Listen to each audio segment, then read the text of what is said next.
अस्सलाम वालेकुम, I am Rukhsar Maqsood and welcome back to my YouTube channel. आज का जो हमारा टॉपिक है वो भी बहुत इम्पोर्टेंट है कि इम्पोर्टेंस ऑफ पर्सनल ब्रांडिंग। एक स्टूडेंट अपनी पर्सनल ब्रांडिंग कैसे कर सकता है और क्राउड में से ख़ुद को कैसे एक स्टैंड आउट यूनिक दिखा सकता है। इसका आंसर हम जानेंगे अपने गेस्ट स्पीकर से। He is youth activist, PR consultant, media coordinator, National Peace Council, Government of Punjab. He worked with organization as peer advisor and had been the president of Media Club at Superior University, Shahzad Roshan Gilani.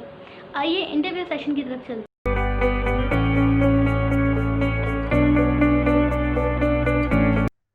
Assalamu alaikum, Shahzad Roshan Gilani. I am Rukhsar Maqsood and I warmly welcome you on my YouTube channel. Thank you so much for your time. And today the topic of our discussion is importance of personal branding. Thank you, Rukhsar, for having me with you. And I'm very thankful कि आपने मुझे इस topic पर बात करने के लिए बुलाया। कि पर्सनल ब्रांडिंग बेसिकली होती क्या है और उसकी इम्पोर्टेंस कितनी है? देखिए जी, पर्सनल ब्रांडिंग का सबसे पहले ब्रांडिंग का मतलब है कि आप मुख्तलिफ प्लेटफॉर्म्स के ऊपर किस तरीके से नजर आ रहे हैं। ठीक है, लाइक आपने अपने आप को किस तरीके से प्रेजेंट किया हुआ है on different social media platforms.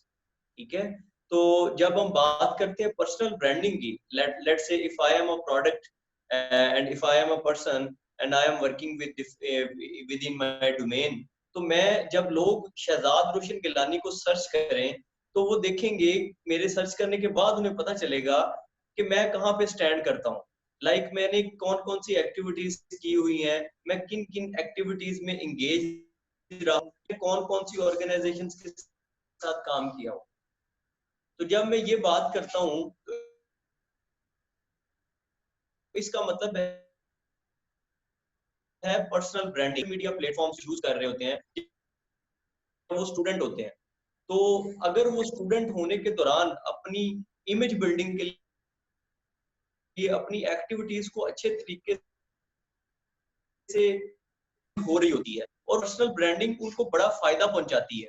ठीक है, क्योंकि जब कोई भी शख्स आपके साथ काम करना चाहेगा तो वो सबसे पहले ये जानने की कोशिश करेगा कि आप कौन है, आप क्या करते हैं, आपकी पहचान क्या है।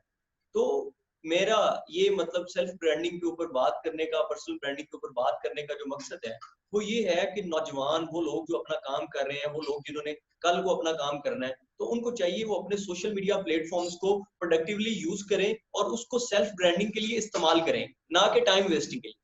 जी, क्या हर किसी का अपना अलग से पर्सनल ब्रांड होना लाजमी है? अब देखिए, बड़े लोग हैं वो मुख्तलिफ फील्ड्स के लोग हैं जिन्होंने अपना कारोबार किया होता है। ठीक है, अगर हम बात करते हैं ब्रांड की, ठीक है, तो सेल्फ ब्रांडिंग का मतलब है मेरी जाती ब्रांडिंग।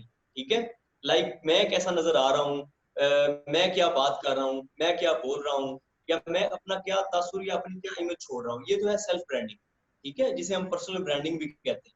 अब अगर बात करते हैं वो लोग जो अपना कारोबार करते हैं, उनका कोई ना कोई स्टार्टअप होता है, तो उनको भी जरूरत होती है कि वो अपने ब्रांड की जो है वो मैक्सिमम अवेयरनेस करें, मैक्सिमम लोगों को बताएं। अब एक प्रॉब्लम आता है कि आप क्या कर रहे हैं या आपका ब्रांड, आप जो कंपनी चला रहे हैं वो क्या करती है, इस चीज का पता आपके करीबी सर्कल्स में भी लोगों को नहीं होता।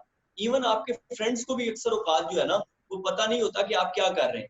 तो अगर मैं बात करूं यहाँ पे स्टार्टअप के हवाले से, तो स्टार्टअप के लोगों को एटलीस्ट अपने सर्कल में इवन जरूर बताना चाहिए कि that what they are doing, क्या कर रहे हैं, दे कैन सपोर्ट यू। और अगर आप कुछ बेच रहे हैं तो दे कैन परचेज। अगर उन्हें पता ही नहीं होगा तो it means there is a lack, वो आप लैक कर रहे हैं अपने आप को बताने के हवाले से। You need to actually brand yourself, you need to tell people that what you are doing actually. तो ये चीजें बहुत इंपॉर्टेंट होती हैं जब हम बात करते हैं ब्रांड की, पर्सनल ब्रांडिंग की बात करते हैं या अपने काम को प्रमोट करने की बात करते हैं। एक स्टूडेंट अपनी पर्सनल ब्रांडिंग की प्रोफाइल कैसे बना सकता है? अब देखिए जी, बड़े लोग, हम बड़े ऐसे प्रोफेशनल्स को मिलते हैं जिन्होंने अपने स्टूडेंट लाइफ से अपनी फील्ड में बहुत ज्यादा काम किया होता है, डिफरेंट ब्रांड्स के साथ एज अ वॉलंटियरली काम किया होता है, और उसके बाद फिर जिंदगी में उनके पास वो एक मकाम आता है कि वो प्रोफेशनली काम कर रहे होते हैं, वो अर्न भी कर रहे होते हैं। तो मैं ये समझता हूँ अर्निंग के लिए there are 3 phases of life. First is learning, second is earning and the third is returning. और इसके बाद एक और प्रोसेस एक और भी है कि 3 पहलू होते हैं। एक होता है लर्निंग, उसके बाद होता है बर्निंग, और उसके बाद होता है अर्निंग। अब जो दरमियान वाला प्रोसेस है ना, बर्निंग, उसका मतलब है कि जिस फील्ड में आपने कामयाब होना है, you need to work on that field. ठीक है, जैसा कि आपको एक एग्जांपल देता हूँ। आप एंकर बनना चाहते हैं, फर्ज करें आप अपने आप को देख रहे हैं कि टॉप टीवी चैनल के ऊपर आप बैठ के मेन टाइमिंग्स के ऊपर आप जो है मेन स्लॉट पे जो है वो आप प्रोग्राम कर रहे होंगे। ये आपका एक ख्वाब हो सकता है, ठीक है। लेकिन इस ख्वाब को अचीव करने के लिए आपको क्या करने की जरूरत है? आपको रीडिंग करने की जरूरत होगी, आपको प्रैक्टिस करने की जरूरत होगी। जितने भी बहुत सारे एंकर्स को हम देखते हैं, वो लोगों को मशवरा देते हैं कि आप शीशे के सामने खड़े होकर प्रैक्टिस करें। आप ये सोचें कि जो बंदा वॉइस ओवर आर्टिस्ट बनना चाहता हो, ठीक है, तो वो अगर अपनी वॉइस आज तक उसने सुनी नहीं और अपनी कुछ ऑडियोज उसने रिकॉर्ड की नहीं, तो how can he or she excel in their fields? तो बात ये है कि अपना पोर्टफोलियो बनाने के लिए यू नीड टू वर्क। अगर आप राइटर बनना चाहते हैं तो यू हैव टू स्टार्ट। अगर आप एंकर बनना चाहते हैं तो you have to make a start. Start के बगैर आप एंड पे पहुंच सकते ही नहीं। सारा एक प्रोसेस होता है। आप शुरू करते हैं, आप उसको रिफाइन करते हैं, और फिर आप स्लोली ग्रेजुअली अपनी जो है वो मंजिल की तरफ बढ़ते जाते हैं।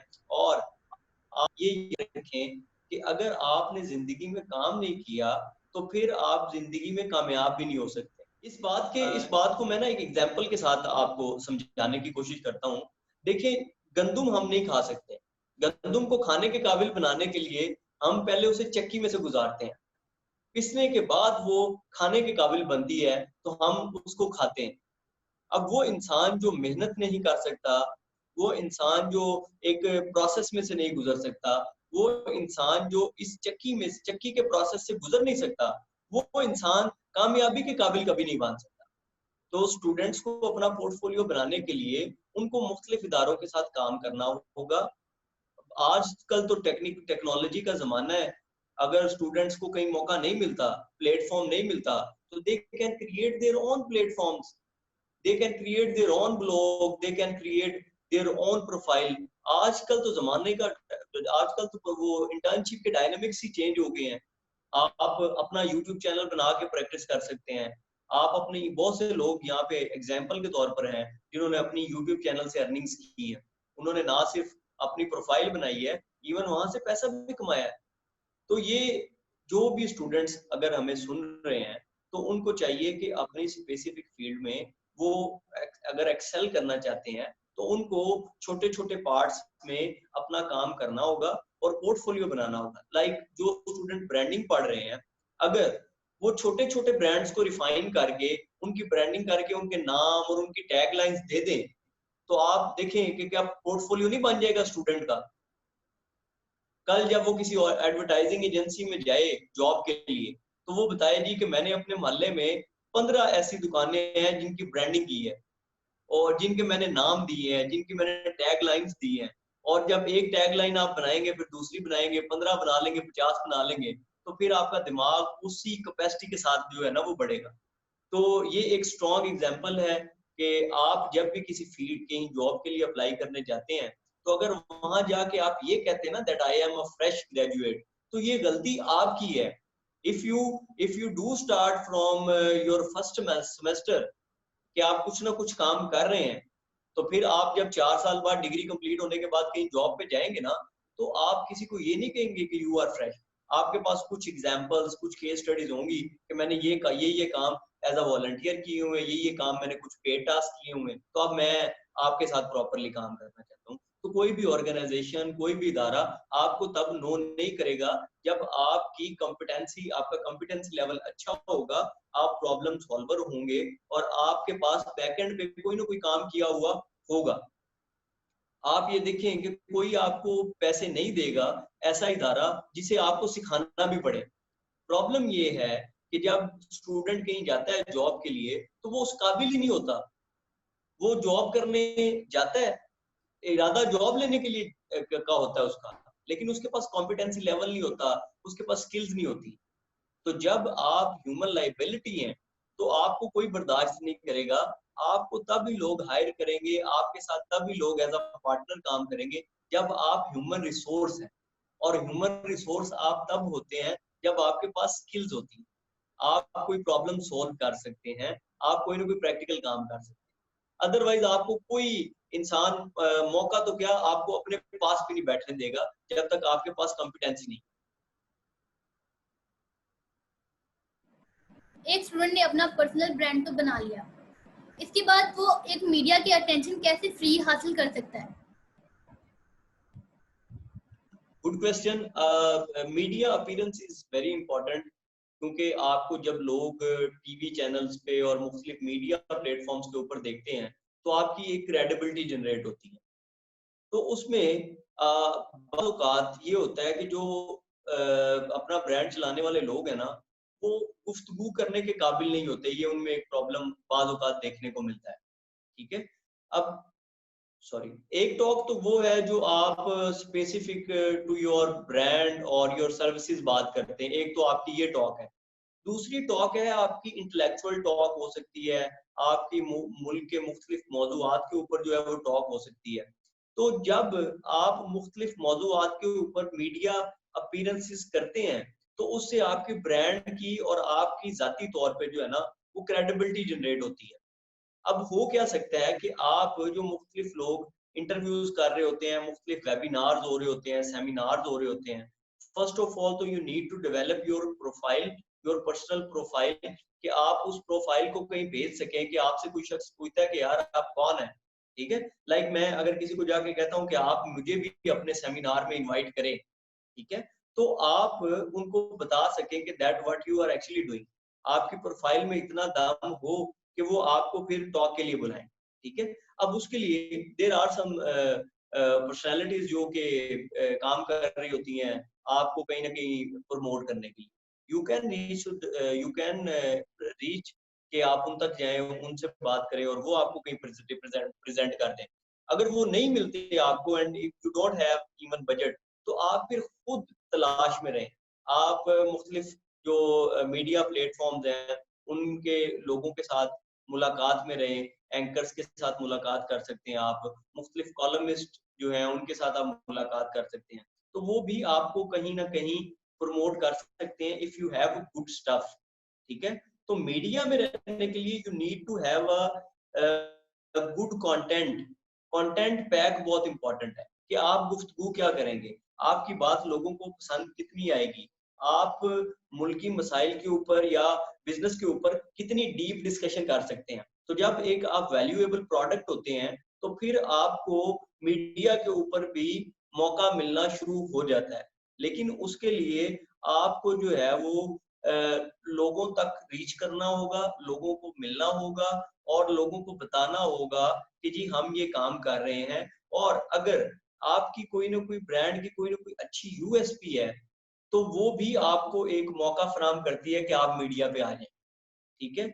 लेट्स से आजकल कोरोना के हालात हैं, तो कोरोना के हालात में मुख्तलिफ आर्टिस्ट लोग जो हैं, वो कोई ना कोई आर्ट वर्क कोरोना के रिलेटेड दे रहे हैं, एहतियाती तदाबीर के रिलेटेड दे रहे हैं, जिस वजह से वो कहीं ना कहीं मीडिया में आ रहे हैं। बाज लोग आपने देखा होगा कि उन्होंने अपना गाना निकाला कोरोना को लेकर, तो टीवी चैनल्स के ऊपर उनको बड़ी अच्छी पजीराई मिल गई। तो वो लोग, बाज लोग ऐसे हैं जो कोरोना के ऊपर लिख कर मुख्तलिफ वेबसाइट्स के ऊपर अपना अपना पैगाम भेज रहे हैं। तो आप जब बिजनेस कर रहे हैं अपना, या आपने कोई ऐसा काम करना है जिसमें जिसमें आपकी शख्सियत सामने आनी है, तो आपको कुछ ना कुछ चीजें जो है ना वो अडॉप्ट करनी होंगी। अच्छी कम्युनिकेशन होनी चाहिए आपकी, अच्छी गुफ्तगू होनी चाहिए, आपके पास अच्छे रेफरेंसेस होने चाहिए, आपकी बात जो है ना वो असर रखती हो। और जब आपकी बात असर रखती है, तो आपको मुख्तलिफ प्लेटफॉर्म्स पे बात करने का मौका मिलता ही रहता है। आपने अभी जो बातें बताई, क्या ये जॉब इंटरव्यूज के लिए भी इम्पोर्टेंट है? जी, बहुत इम्पोर्टेंट है। आप देखिए, जॉब पे जब लोग इंटरव्यू देने जाते हैं, तो कौन सक्सेसफुली वापस लौटता है? जो इंटरव्यूअर को सेटिस्फाई कर पाता है, ठीक है। और वो सेटिस्फाई दो तरीके से कर पाता है, या तो उसकी टेक्निकल स्किल्स और या उसका नॉलेज पैक। जब उससे कोई गुफ्तगू की जाती है तो उसे पता होता है कि मैंने क्या जवाब देना, ठीक है। तो जब वो सेटिस्फाई कर लेता है, इवन प्रोजेक्ट में भी ऐसे ही होता है। आप किसी के साथ जब प्रोजेक्ट साइन करते हैं तो एग्जीक्यूशन में तो आपने बाद में जाना होता है ना। एग्जीक्यूशन से पहले एक फेज होता है जिसमें आप अपने क्लाइंट के साथ डिस्कशन मॉडल पे जाते हैं। तो 2 4 5 डिस्कशंस के बाद आपके साथ जो है ना वो कोई प्रोजेक्ट साइन होता है। वो प्रोजेक्ट 50,000 का भी हो सकता है, वो प्रोजेक्ट आने वाले दौर में 50 लाख का भी हो सकता है। तो कोई भी शख्स, ऐसा क्लाइंट, कोई भी बंदा जिसने आपको बिजनेस देना है, वो आपसे कम्युनिकेट किए बगैर, नेगोशिएट किए बगैर, आपको जांचे बगैर कभी आपसे काम नहीं करेगा, इवन आपको हायर भी नहीं करेगा। तो अगर आप चाहते हैं कि आप हायर हो जाएं, और अगर आप चाहते हैं कि आपके साथ कोई कंपनी जो है वो आपको आपके साथ काम करे, आप कंपनी के साथ काम करें, तो you need to work on yourself. आपको अपने ऊपर काम करना है, वो खूबियां सीखनी है, जो कि कम्युनिकेशन और नेगोशिएशन की स्किल्स आपको सीखनी है। तब ही आप जो है, और right time for right answer, ये चीज आपको देखनी है। फिर हाउ टू से नो, ये आपको सीखना है, क्योंकि बाज़ औक़ात आपको नो कहना पड़ता है। तो हमारे यंगस्टर्स में ना तो यस कहने की वो कैपेसिटी नजर आती है, और ना नो कहने की वो कैपेसिटी नजर आती है। तो स्ट्रेट अवे नो कह देना और यस कहना, और ये जो सारी खूबियां हैं, ये खूबियां इंसान आहिस्ता आहिस्ता जब प्रैक्टिकल फील्ड में जाता है सीखता है। करियर क्या है और करियर में एक्सेल करने के लिए पर्सनल ब्रांडिंग का रोल क्या है? अब देखिए जी, जब मैंने किसी फील्ड में काम स्टार्ट किया तो मैंने कुछ एक्टिविटीज शुरू की, कुछ मेरे क्लाइंट्स थे, मैं उस काम में अपनी एक महारत हासिल करता गया, और एक टाइम आया कि मेरे पास बहुत बड़ा पोर्टफोलियो अपनी फील्ड का मौजूद है। कोई 5 6 साल 10 साल मैंने उसी फील्ड में काम कर लिया है। तो फिर लोग मुझे मेरे काम की वजह से जानने लग जाते हैं। कोई भी इंसान जो किसी फील्ड में काम कर रहा है, उसको फिर लोग उस फील्ड एक्सपर्ट के तौर पर जब जानना शुरू कर देते हैं ना, तो वो उसका बेसिकली करियर होता है, ठीक है। तो करियर में आपकी कही हुई बात, आपकी लिखी हुई कोई लाइन, आपका जो एक्सप्रेशन है वो फर्स्ट एक्सप्रेशन है, इंप्रेशन है वो लास्ट इंप्रेशन है, आपका इंप्रेशन, आपका एक्सप्रेशन, ये सारी चीजें काउंट करती हैं। तब आप स्लोली ग्रेजुअली एक्सेल करते हैं अपने करियर में। अब बाज़ औक़ात ये होता है कि नौजवान देखने को मिलता है कि काफी काफी जगहों पे काम कर रहे होते हैं, लेकिन स्पेशलाइजेशन का दौर है। वो शख्स जो किसी एक डोमेन में काम कर रहा है स्पेसिफाई करके, तो फिर एक चंद सालों के बाद एक टाइम आता है जिसमें अगर कोई बंदा कहीं बैठ के बात कर रहा है ना, तो वो कहता है यार अगर आपने ये काम करवाना है ना, तो this is right person for this task. तो ये होती है बेसिकली आपकी पहचान, जब आप किसी, आप अपने करियर को देकर चल रहे होते हैं। लाइक आप बताएं, क्या आप किसी ऐसे शख्स के साथ कम्युनिकेट करना पसंद करेंगी जो अच्छी कम्युनिकेशन ना रखता हो, जो वल्गर लैंग्वेज इस्तेमाल करता हो, या जिसकी लैंग्वेज लो द ग्राफ होगी? तो आप क्या ऐसे बंदे से बात करना चाहेंगी? मेरा ख्याल है आप नहीं चाहेंगी। बिल्कुल भी नहीं। हाँ जी, तो आप नहीं चाहेंगी तो फिर वो कोई इदारा या कोई ब्रांड जिसने आपके साथ बिजनेस करना है, तो वो किसी फारिग या फजूल इंसान के साथ काम नहीं करेगा। वो एक ह्यूमन रिसोर्स के साथ काम करेगा। किसी भी फील्ड में जो शख्स महारत रखता होगा या कोई ना कोई वैल्यू ऐड कर सकता होगा, वैल्यू ऐड करने के अलावा जितने भी लोग होते हैं वो आहिस्ता आहिस्ता आहिस्ता माइनस हो जाते हैं। लोग जॉब को क्यों ज्यादा प्रेफर करते हैं और बिजनेस की कितनी जरूरत है हमें? देखिए जी, किसी भी हमारे जो मुआशी हालात हैं उनको बेहतर करने के लिए वी नीड दोज पीपल जो अपना बिजनेस करें और लोगों के लिए नौकरियां क्रिएट करें।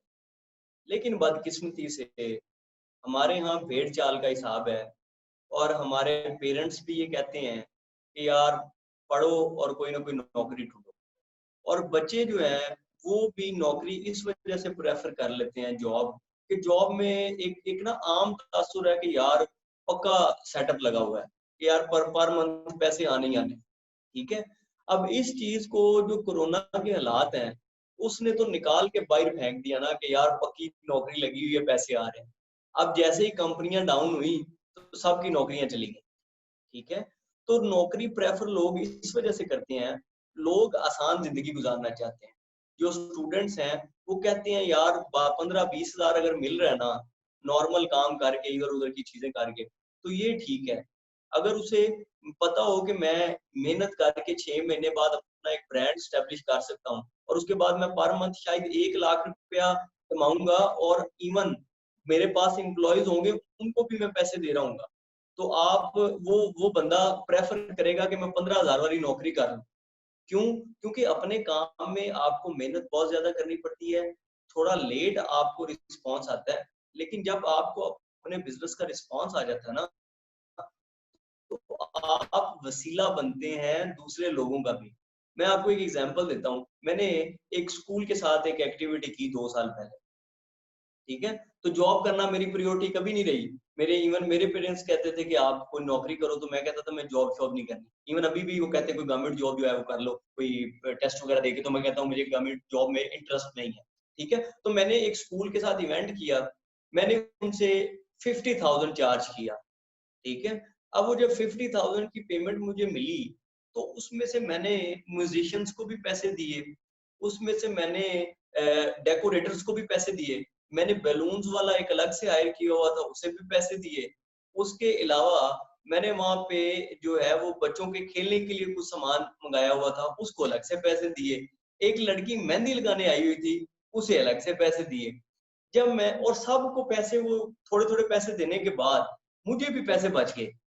तो मैंने सोचा कि यार बिज़नेस के तो बरकत ही बहुत है, और हदीस मुबारका में भी है कि जो 70% रिज़्क है ना, वो अपने कारोबार में है, ठीक है? तो मैंने जब वो चीज़ अपने हाथों से होती हुई देखी कि यार मैंने कितने लोगों को जो है वो पैसे जो है वो एक क्लाइंट से रिसीव करने के बाद मैंने कोई 10-12 लोगों को वो उन उस पेमेंट में से मैंने पैसे दिए। तो मैंने सोचा कि यार जब आप बिज़नेस करते हैं, तो आप कितने लोगों का वसीला बनते हैं। आज आप उन लोगों को मिलें, जिन लोगों ने अपने कारोबार किए हुए हैं और उनके पास हज़ारों एम्प्लॉइज़ हैं। हज़ारों खानदानों का वो वसीला बने हैं। वो भी आसान ज़िंदगी गुज़ार सकते थे कि कहीं 15-20 हज़ार की नौकरी कर लेते।